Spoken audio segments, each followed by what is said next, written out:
Shalom, salam berkat dari kami untuk pendengar sekalian. Saat ini pendengar akan diberkati dengan program Hari Ini Harinya Tuhan bagian yang ke-8. Sebuah program rohani tentang doktrin Alkitab yang menolong kita untuk semakin tertanam dalam kebenaran firman dan bertumbuh dalam kemuliaan. Bersama hambanya, Pendeta Gilbert Lumoindong, STH. Banyak orang merasa doktrin Alkitab sebagai sesuatu yang membingungkan. Tetapi tahukah saudara bahwa doktrin Alkitab intinya adalah memahami Alkitab dengan benar, dengan pemahaman yang sistematis, sehingga kita terus dapat tertanam di dalam kebenaran firman, sehingga kita terus bertumbuh di dalam kemuliaan Allah. Buka hati saudara sekalian untuk menerima berkat-berkat firman-Nya hari ini. Kecurangan dan kelicikan hari-hari ini telah menjadi strategi jitu bagi sebuah keberhasilan. Sehingga ada banyak orang berpikir gini, kalau saya nggak curang, saya nggak licik, bagaimana saya bisa berhasil, bagaimana saya bisa untung, saya akan begitu-begitu aja, ya kan? Karena pemikirannya adalah hanya dengan kelicikan dan kecurangan kita bisa mencapai keberhasilan. Namun perlu kita sadari bahwa keberhasilan yang diraih dalam kecurangan dan kelicikan, yang pertama sifatnya pasti sementara. Memang orang yang curang dan licik bisa berhasil, bisa maju, bisa sukses, tetapi selalu sifatnya sementara. Awal-awalnya sukses, awal-awalnya maju, awal-awalnya hebat, tetapi kemudian pasti akan jatuh. Pasti akan kecewa, pasti akan dipermalukan. Kenapa? Karena itu memang hukumnya. Apa yang kamu tabur, itu yang kamu tuai. Kamu tabur dalam kecurangan dan kelicikan, kamu tuai juga hal yang sama. Yang kedua saya pelajari, keberhasilan yang diraih karena kecurangan dan kelicikan, itu hatinya tidak ada damai. Kita boleh berhasil, kita boleh sukses, tapi kemudian hati kita nggak ada damai. Makanya ada banyak orang dia sukses, tapi akhirnya perlu hidup dengan seks bebas, perlu hidup dengan obat terlarang. Akhirnya sebelum tidur juga harus minum obat-obat tidur. Kenapa? Nggak ada tenang, nggak ada damai di hatinya. Alasannya sederhana, karena dia mendapat keberhasilannya dari berbagai kecurangan dan kelicikan. Orang tuh kalau jujur, orang tuh kalau tulus, orang tuh kalau hidupnya benar begitu, itu tidurnya nyenyak, hatinya perlu damai. Dia tahu jalannya dalam Tuhan, Tuhan pasti yang menyertainya. Haleluya. Lalu yang ketiga saya pelajari, keberhasilan yang diraih dalam kecurangan dan kelicikan, itu hubungannya dengan Tuhan pasti menjadi jauh. Orang kalau memang curang, orang kalau memang licik, meskipun dia berhasil, meskipun dia masuk gereja, tetapi hubungannya dengan Tuhan tuh jauh. Nggak ada kepekaan akan Roh Kudus. Karena apa? Karena setiap kali dia mau curang, dia mau licik, Roh Kudus sebetulnya sudah bicara, tetapi dia padamkan suara roh ini, sehingga akhirnya apa yang terjadi? Hidupnya nggak peka akan suara Tuhan, hidupnya nggak bisa dengar-dengar akan suara Tuhan, sehingga hubungannya dengan Tuhan makin hari makin jauh.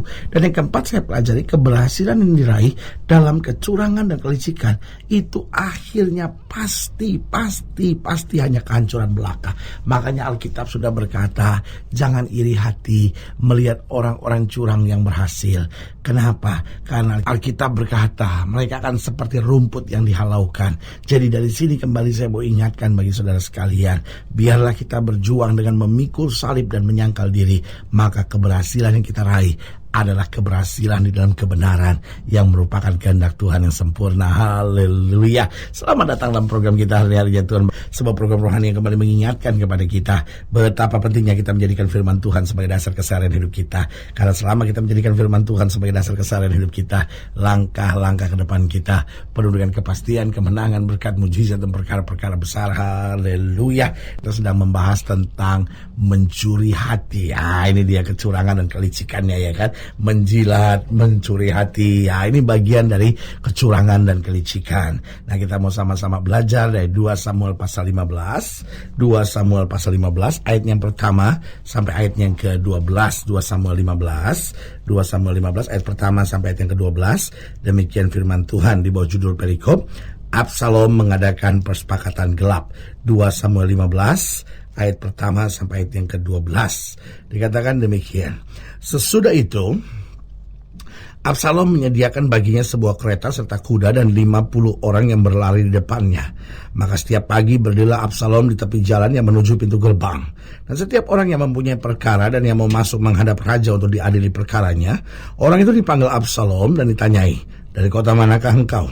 Apabila ia menjawab, hambamu ini datang dari suku Israel maka berkatalah Absalom kepadanya, lihat, perkaramu itu baik dan benar, tetapi dari pihak raja tidak ada seorang pun yang mau mendengarkan kau. Lagi kata Absalom, sekiranya aku diangkat menjadi hakim di negeri ini, maka setiap orang yang mempunyai perkara atau pertikaian hukum boleh datang kepadaku, dan aku akan menyelesaikan perkaranya dengan adil. Dan apabila seorang datang mendekat untuk sujud menyembah kepadanya, maka diulurkannya tangannya, dipegangnya orang itu dan diciumnya. Cara yang demikian diperbuat Absalom kepada semua orang Israel yang mau masuk menghadap untuk diadili perkaranya oleh raja. Dan demikianlah Absalom mencuri hati orang-orang Israel. Saudaraku yang kasih dalam Tuhan, Absalom bersandiwara di sini. Absalom sedang melakukan tindakan yang licik, tindakan yang curang.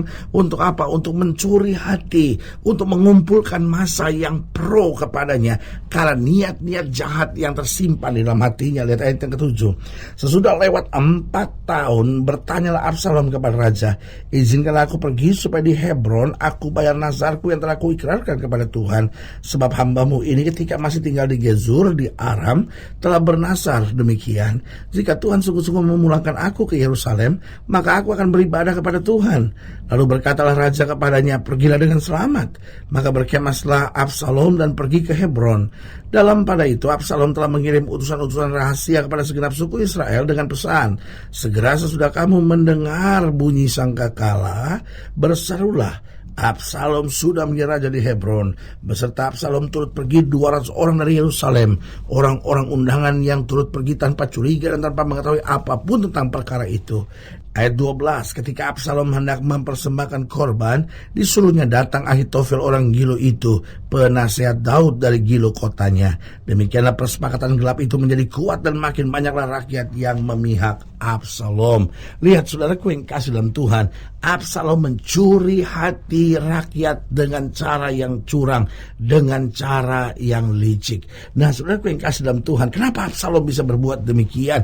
Padahal yang sedang dia mau goyang adalah ayahnya sendiri, yang sedang dia mau kudeta adalah ayahnya sendiri. Nah saudaraku yang kasih dalam Tuhan, tetapi kenapa dia bisa melakukan yang curang dan licik? Yang pertama, karena hatinya tidak beres. Saudaraku yang kasih dalam Tuhan, jangan bilang sama saya, pendeta saya jadi begini karena kepepet. Saudaraku yang kasih dalam Tuhan, ini bukan soal kepepet.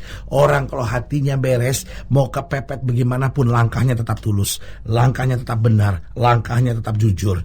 Nah, kenapa Absalom bisa melakukan yang curang dan licik? Karena hatinya memang dasarnya tidak beres. Bayangkan selama 4 tahun dia menjilat rakyat, dia mencuri hati rakyat, dia melakukan yang curang, dan berhari-hari, berminggu-minggu, berbulan-bulan sampai 4 tahun. Masa selama 4 tahun tidak rasa tertuduh? Masa tidak rasa bersalah?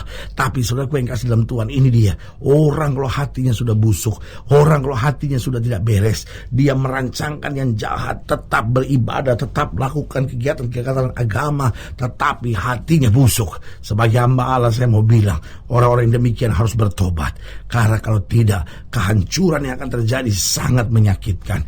Ingat, kenapa Absalom bisa melakukan yang licik dan curang? Karena yang pertama, hatinya tidak beres. Yang kedua, karena ia ingin jalan pintas. Saudaraku yang kasih dalam Tuhan, tidak ada jalan pintas untuk berhasil. Yang ada adalah keringat, air mata, dan perjuangan. Itulah harga yang harus kita bayar untuk keberhasilan. Tetapi apa yang terjadi dengan Absalom? Dia ingin mencari jalan pintas. Jadi apa yang terjadi? Dia lakukan yang licik, dia lakukan yang curang. Saudaraku yang kasih dalam Tuhan, kelihatannya memang singkat, kelihatannya memang pintas, tetapi harga yang harus dibayar nanti karena kelicikan dan kecurangan jauh lebih mahal daripada keberhasilan yang bisa kita raih. Jadi sebagai hamba Allah saya mau ingatkan buat saudara, seorang bisa curang dan licik jika hatinya tidak beres, jika dia ingin selalu mengambil jalan pintas, tidak mau berjuang.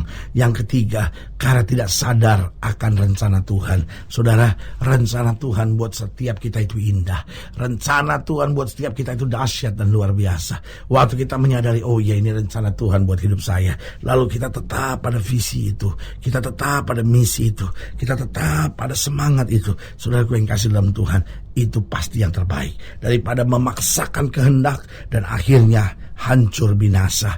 Yang keempat, Absalom dapat melakukan yang licik dan curang. Kenapa? karena tidak takut akan Tuhan.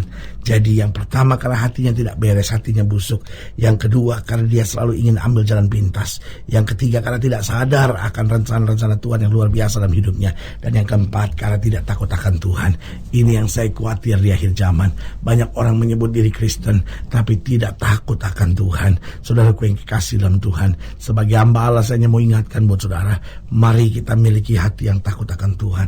Orang kalau sudah gak takut akan Tuhan, hidupnya jadi jahat, hidupnya jadi aneh-aneh, hidupnya menghalalkan segala hal. Tetapi saudaraku yang kasih dalam Tuhan, selama kita takut akan Tuhan, orang boleh gak lihat, kita boleh saja kelihatannya untungnya akan besar, tapi kalau kita takut akan Tuhan, kita bilang enggak Tuhan, untung boleh sebesar apapun, tapi kalau menyakitkan hati Tuhan buat apa? Untung boleh sehebat apapun, tetapi kalau bertentangan dengan firman Tuhan untuk apa?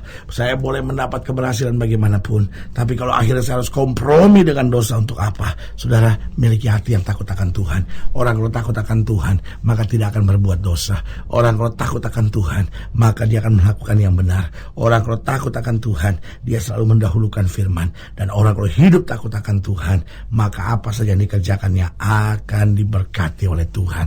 Saudara yang kasih dalam Tuhan, jika saudara yang lainnya lebih jauh, hubungi kami melalui telepon, hubungi kami melalui surat, kunjungi website kami, karena kami ada untuk membawa Bapak Ibu saudara senantiasa lebih dekat pada Tuhan dan mengalami kasih kuasa mujizat yang luar biasa. Haleluya. Secara khusus melalui program ini juga saya mau berdoa buat setiap yang sakit, setiap yang berbeban berat, karena saya percaya bahwa bagi Allah tidak ada perkara yang mustahil. Nah, setiap yang didoakan secara khusus boleh taruh tangan kanan saudara di dada dan kita akan berdoa. Mari kita berdoa. Bapa, dalam nama Yesus, hamba doa buat yang sakit, hamba doa buat yang berbeban berat, hamba doa untuk setiap mereka sedang menghadapi masa-masa yang sukar, karena hamba percaya bahwa bagi Allah tidak ada perkara yang mustahil. Bapak, hamba berdoa di dalam nama Yesus, Tuhan jamah, yang sakit Tuhan sembuhkan, yang lemah Tuhan kuatkan, yang susah Tuhan hiburkan, yang jatuh Tuhan angkat, sehingga hari-hari penuh kemenangan boleh berlaku. Bahkan juga hamba doa buat mereka yang taruh tangan kanan dan di dada, Tuhan jamah, sehingga kami dijauhkan dari segala kecurangan dan kelicikan, tapi kami hidup dalam kebenaran dan ketulusan. Di dalam nama Yesus kami berdoa. Haleluya. Amin. Saudara yang kasih dalam Tuhan, kita sudah berdoa. Ingat, Allah tidak pernah lalai menepati janjinya. Inilah saatnya buat kita untuk bangkit, bersemangat, bersuka cita dalam menghadapi segala perkara. Karena kita tahu Yesus hidup, Yesus berkuasa, dan selalu menyediakan yang terbaik buat anak-anaknya. Doa saya menyertai saudara. Sampai berjumpa pada program berikut, dan jangan lupa, jadikan hari ini harinya Tuhan. Haleluya.